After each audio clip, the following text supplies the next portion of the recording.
Hello everyone and welcome to Hutch's Garage for episode 24 of my 1954 International Harvester Farmall Super MTA tractor restoration. In this episode I will install the front engine gear cover and the crankshaft belt pulley. Please note that this video footage was made earlier in the year. Alright, so I got the front timing gear cover and I'm going to put the oil seal, the crankshaft slash belt or front pulley seal in, and of course this end goes in this way.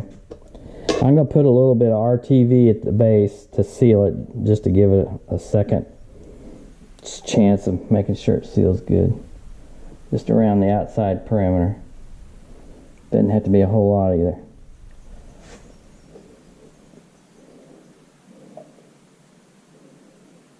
And then I'll clean it up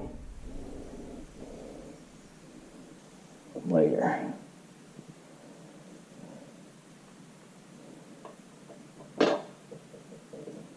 Just in that little base area down here.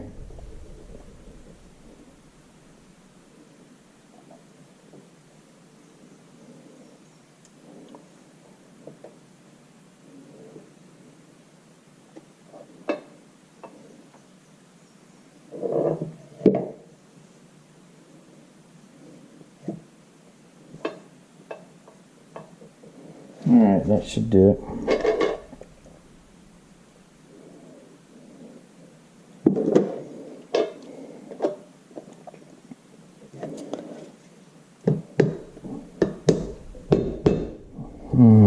Of course, I never get it straight the first time.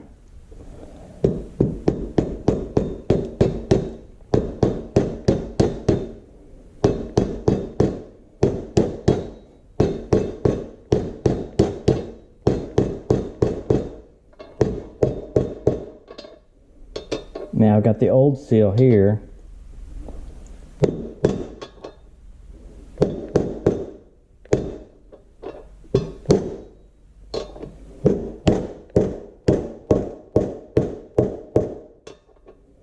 To kind of help drive it down.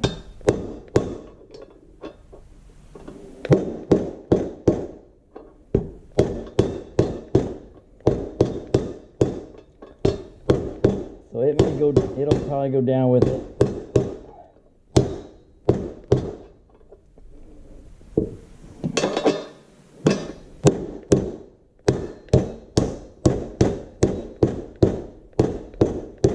And I'll probably have to drive it out. Looks like it's just about there.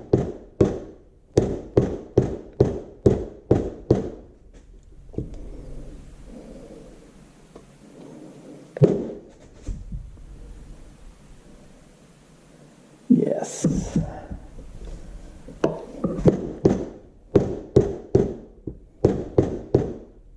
Alright, so I've got the main seal in, and this will come out. And there was a felt washer in front, kind of a dust shield, and they did not give me a steel piece to hold that felt washer in. So what I'm probably going to do is take this old seal and cut it so I have something to retain it. It'll be about that thick. I'll take a cutting wheel and cut around it here. Well, the next thing I'm going to do is remove this old seal, which should be pretty easy to do, and we'll go from there. I'm at the point now where I want to put on the front timing gear cover. I want to point out something that's in the book. There's an oil deflector on the front. Here's the oil seal where the front of the crankshaft comes through. This is a felt dust washer. My kit did not come with this old retainer for the felt washer, so I used half the old seal, cut it off, and then put the felt washer in. And anyway, the deflector I'm talking about is this right here.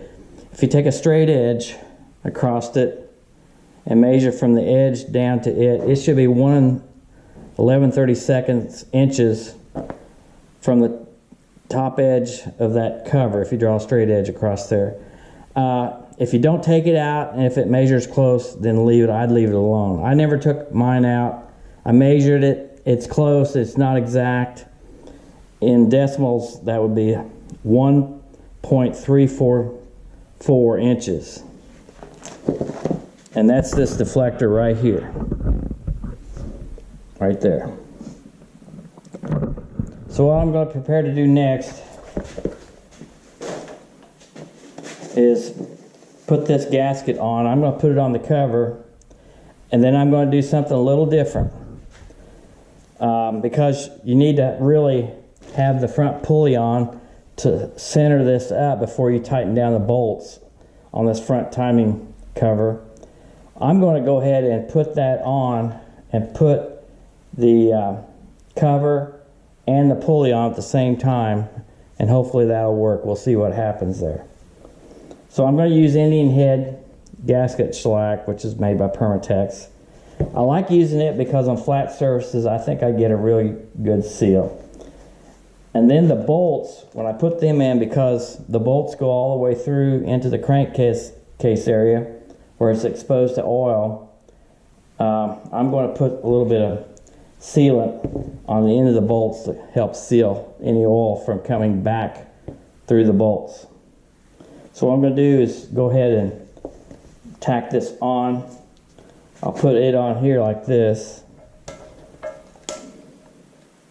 Notice an oil hole right here. What that's for, that sends oil to the governor from the front of the engine. So I'll make sure that stays open. If you make your own gasket, you need to make sure you've got this little opening here.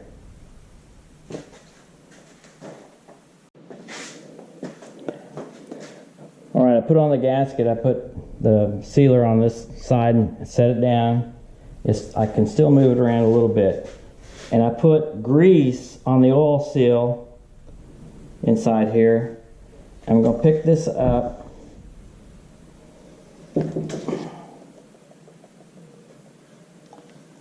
and work it down onto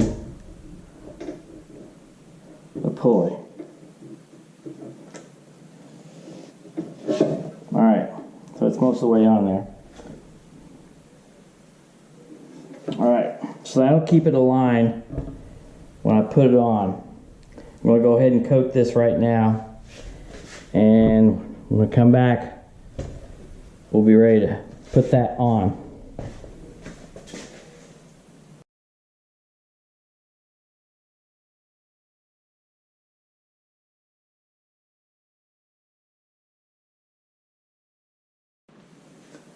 So I've got the gasket coated on the opposite side.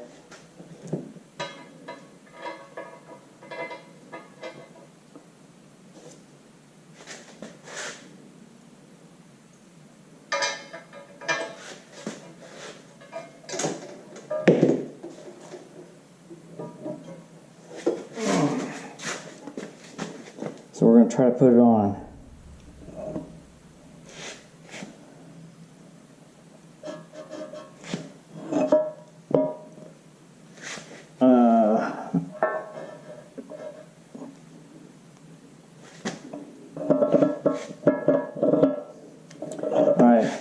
You want to make sure that deflector's on there.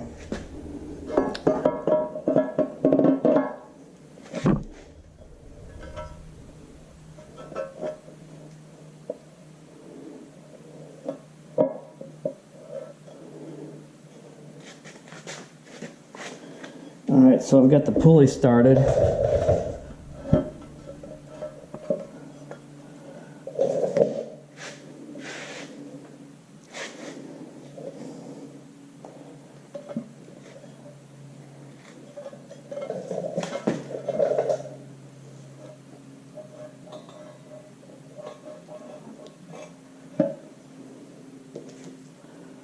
So I'm just going to put a bolt in up here to help get it started.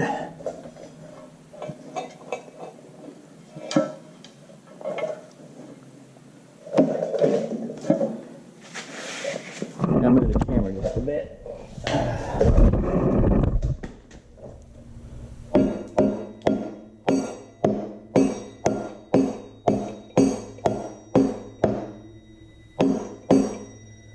this pulley on a little bit.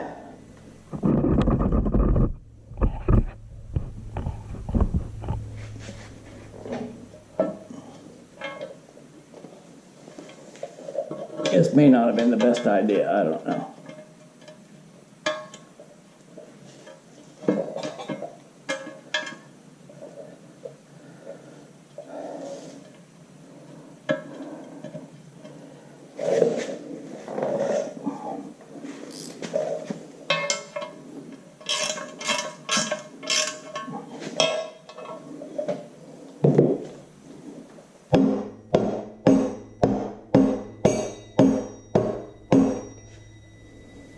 I'm going to have to put that on sometime.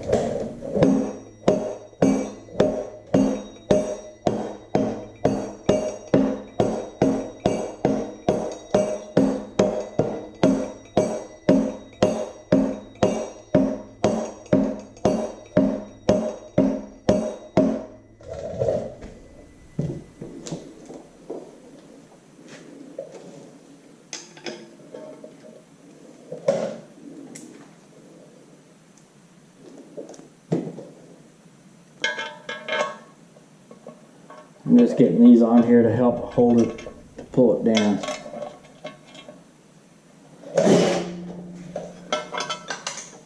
Alright, there we go.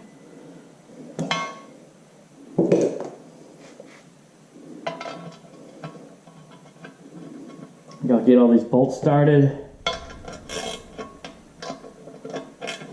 And then remove them and put sealer on.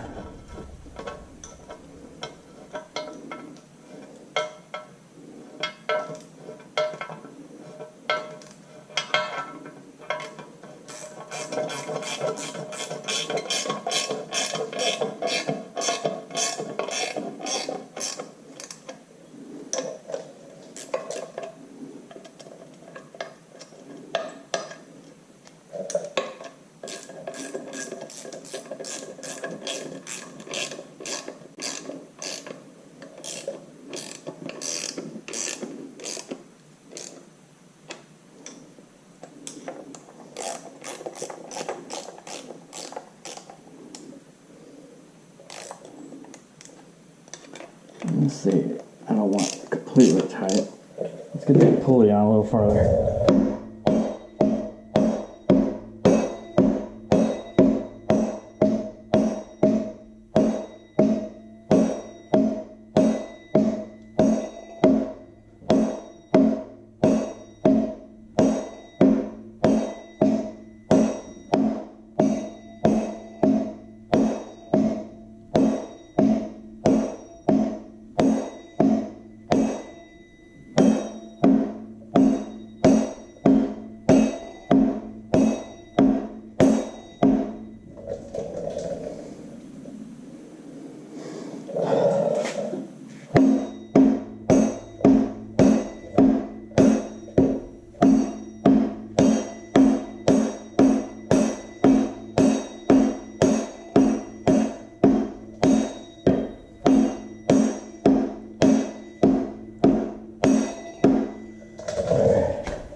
Alright, it's far enough I can start the threads to put it on, and I think it's far enough to center this thing. Alright, make sure everything's loose on the bolts so it's good and centered.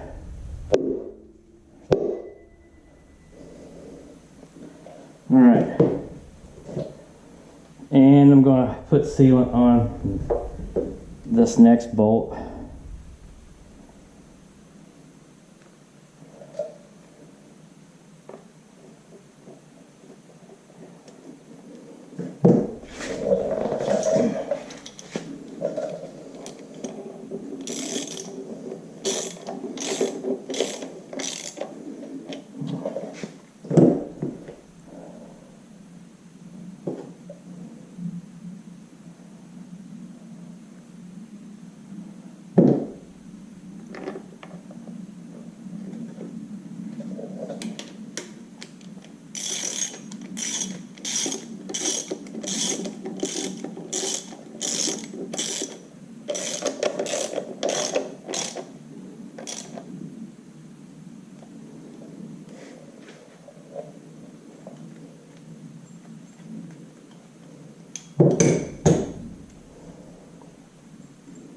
And that's what I'll do for the rest of them.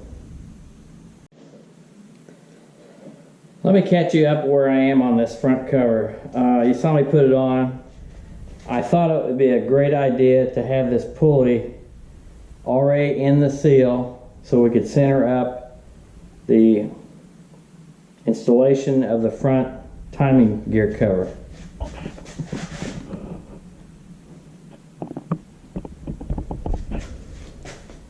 The bolts are all in now on the front end. I've got a few bolts on the back end, temporary here where the hydraulic pump will go, and over here where the governor will go. I've turned the engine upside down, as you can see. I've also put the nut on and the fold-over lock washer there. And you want to make sure there's a little tab there that the tab goes inward and is where the keyway cutout is on the belt pulley. So what I did, I put the nut on, put a little bit of grease on it, and it went in all the way. I'm going to just tighten it up. This is the wrench I used. It's like a big monkey wrench. Okay, so I'm going to tighten it up a little bit more. I'll have to hold the crankshaft so it doesn't move while I do this. And then I'll fold over this fold-over lock. I mentioned also there's a slinger plate. You want to make sure you have that on the shaft before you put the timing gear cover on. It's on the crankshaft right in front of the main crankshaft gear, and it is cupped outward. You don't want to put the cup facing that way.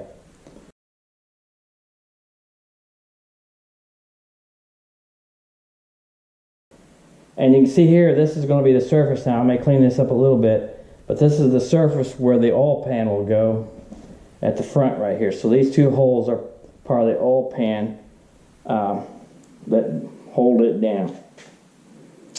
And I'll also put the filler cap back on down here for the oil fill. So that's where I stand. I think it's going to seal up good. And the next step will be getting the oil pan ready. I got to do a little bit of kind of body work on it. I knocked out a dent and there's rust pits on there. I want to clean those up before I put the oil pan on. And then we'll be able to close up the crankcase. So once I get the oil pan ready, we'll put the oil pump in, which I've rebuilt. And also there's a drain pipe from the oil filter that drains back into the oil pan. It's about that long. And I'll show that just before I put the oil pump in. So that's where I stand right now.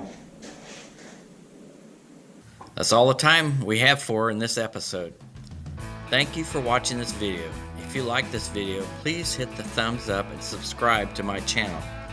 Please continue to join me for the next episode as I restore and rebuild this 1954 International Harvester Farmall Super MTA tractor.